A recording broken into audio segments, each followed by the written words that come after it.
Bonjour à tous, j'espère que vous allez bien. Aujourd'hui, je vous propose une petite vidéo pour vous expliquer 5 techniques qui vous permettront de réaliser vos patrons vous-même. Alors déjà, revenons à la base, qu'est-ce que c'est un patron?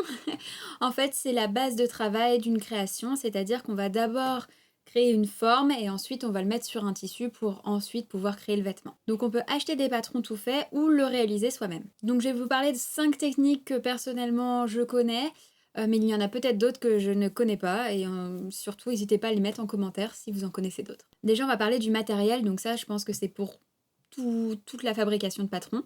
Il vous faut un mannequin couture, alors pas forcément à vos mensurations, parce qu'ensuite vous pouvez régler vos patrons à la taille que vous voulez à plat sans avoir besoin de mannequin. Mais bon, c'est peut-être plus facile pour certaines techniques d'avoir un mannequin proche de ses mensurations.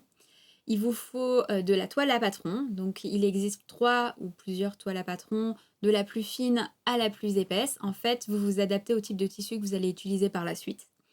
Et ensuite, du matériel pour tracer. Alors ça, j'avoue, c'est chacun prend ce qu'il veut. Moi, je sais que je suis très fan de la règle japonaise. J'utilise du papier carbone quand j'ai besoin de faire des choses en double, mais c'est pas tout le monde qui utilise ce matériel-là. Franchement, utilisez ce que vous voulez. Et je vous parlerai plus de mon matériel peut-être dans une prochaine vidéo. Si ça vous intéresse, n'hésitez pas à me le dire en commentaire. Une des premières manières de créer son patron seul, c'est de le faire à plat. Donc vous avez plusieurs livres qui vous expliquent comment créer des patrons à plat à partir de géométrie principalement.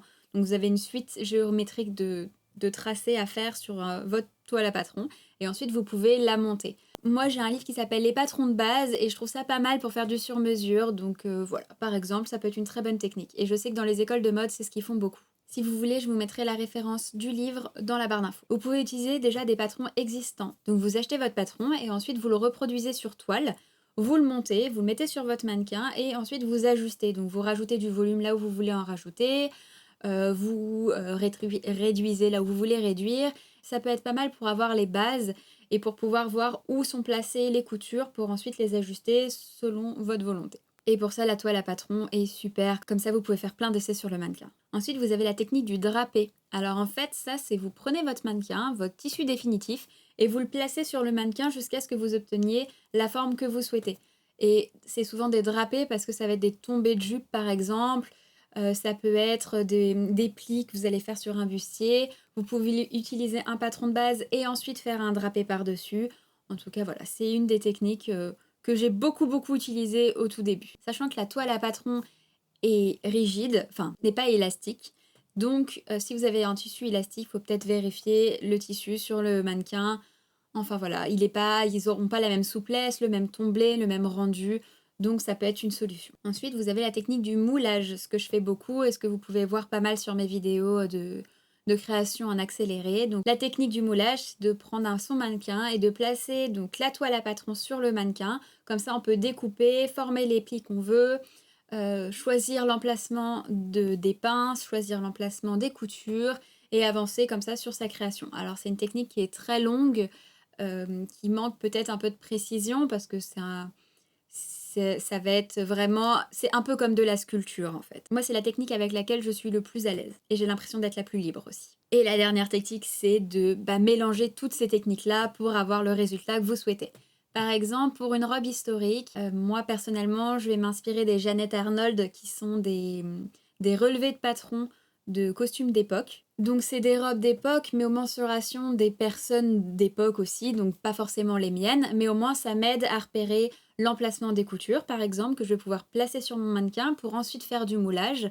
Pour ce qui est des manches avec de l'amplitude, je vais juste reprendre un patron de manche de base, ou sinon, pour toutes les manches globales, je vais faire donc la technique d'aplat, donc je vais faire ma manche à plat, ensuite je vais la monter, la mettre sur mon mannequin, voir si elle correspond à ce que j'avais en tête ou pas, et ensuite la modifier par la suite. Et par exemple, pour la jupe, là je vais faire un drapé avec le tissu définitif pour savoir combien je veux d'ampleur, comment il prend la forme, comment il s'étale sur le sol, etc. Et donc je vais combiner toutes ces techniques-là pour arriver au résultat que je veux au final. Vous pouvez adapter votre manière de patronner par rapport à ce que vous souhaitez faire. Si vous souhaitez faire une seule création, vous pouvez faire du moulage. Vous pouvez tester plein de choses. Si vous voulez faire par exemple du prêt-à-porter avec plusieurs tailles, bah, je vous conseille plutôt de passer par des choses à plat, comme ça mathématiquement ça sera plus simple de l'agrandir par exemple. Les conseils les plus importants qu'il faut savoir, c'est de bien connaître le droit fil de votre tissu pour pouvoir le bien l'indiquer sur votre patron. Mais ça, je pense que dès que vous vous intéresserez à une méthode, vous achetez un livre. Vraiment, l'histoire des patrons de base, c'est plutôt pas mal pour commencer, je trouve.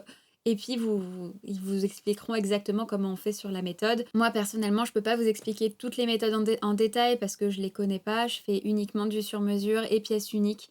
Donc, c'est pas forcément quelque chose de global. Et j'utilise ce sur quoi je suis à l'aise et où je vais le plus vite. Et bizarrement, c'est le moulage. Je vais très vite sur un moulage alors qu'il y a des personnes qui ont vraiment énormément de mal.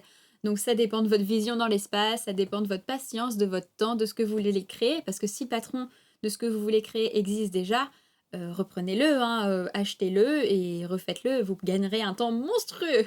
Vous pouvez trouver beaucoup de patrons sur Etsy. Et c'est vraiment cool avec des patrons d'époque et plein de choses qui sont vraiment intéressantes. J'espère que cette vidéo vous aura plu et vous aura renseigné. En tout cas, si c'est le cas, n'hésitez pas à liker et commenter. Vous pouvez aussi mettre des questions si vous en avez en commentaire, j'y répondrai avec grand plaisir. Et à vous abonner à la chaîne, ça fait très plaisir et de voir que la communauté s'agrandit et que mes vidéos plaisent. En tout cas, je poste tous les vendredis à 18 h. J'espère à très bientôt.